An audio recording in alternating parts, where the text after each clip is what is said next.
Klausimas Facebook grupėje. Įpučiau 1,54 promilės, mašiną konfiskavo, sutinku su savo veiksmais. Kokie mano tolimesni žingsniai, norint susigrąžinti automobilį už apytiksliai 7 000 eurų. Tai jeigu klausimas yra tik apie tai, kaip dabar laikinai susigrąžinti transporto priemonę, tai atsakymas būtų toks. Baudžiamo proceso kodekso 93 straipsnio pirmoje dalyje nustatyta, kad daiktai, turintys reikšmės nusikalstamai veikai tirti ir nagrinėti, kaip pavyzdys transporto priemonė, laikomi iki tol, kol iš esmės pasibaigė visas baudžiamasis procesas. Tai bendra taisyklė yra tai, kad daiktai, pavyzdžiui, transporto priemonė yra paimama ir negrąžinama, kol pasibaigė visa byla.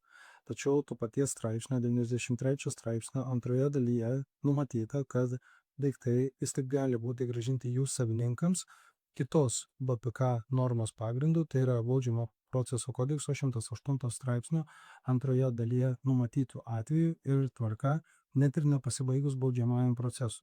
Tai vadinasi, baudžiamo proceso kodekso 108 straipsnio antra dalis suteikia vis tik galimybę susigrąžinti tam tikrus daiktus, šiuo atveju transporto priemonę, net ir nepasibaigus baudžiamajam procesui.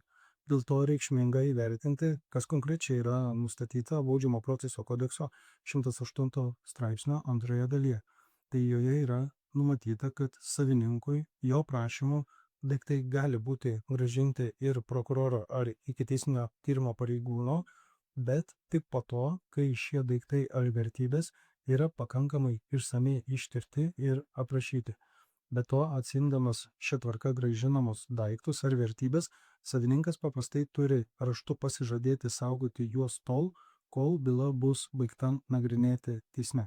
Taigi, atsakant į pirminį klausimą, ar laikinai šiuo metu būtų galima susigrąžinti transporto priemonę net ir nepasibaigus visam baudžiamajam procesui, tai atsakymas būtų taip, tokia galimybė yra, reikia kreiptis į prokurorą, kuris yra atsakingas už ikiteisminį tyrimą.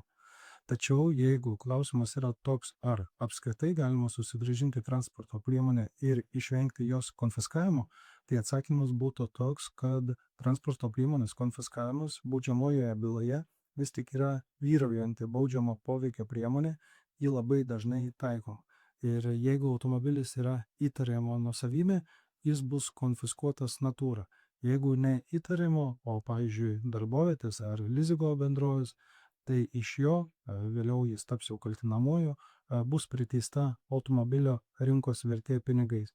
Tai kaltinamasis šiuo aspektu gali prašyti teismo bent jau konfiskuoti ne visą transporto priemonę, o tik jos dalį, tai yra dalį vertės. Tai tas teismuose tokių prašymų tenkinimo tenka sutikti, pačiam yra teikia tą daryti.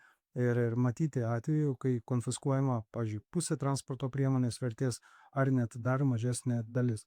Tačiau tai jau teismo valia ir iš kaltinamo galimi tik prašymai, kurie teismui vis tik nėra privalomi. Ir galop gali atsitikti taip, kad transporto priemonė ar tai natūra, ar jos vertė pinigais vis tik bus konfiskuota pilna apimtimi.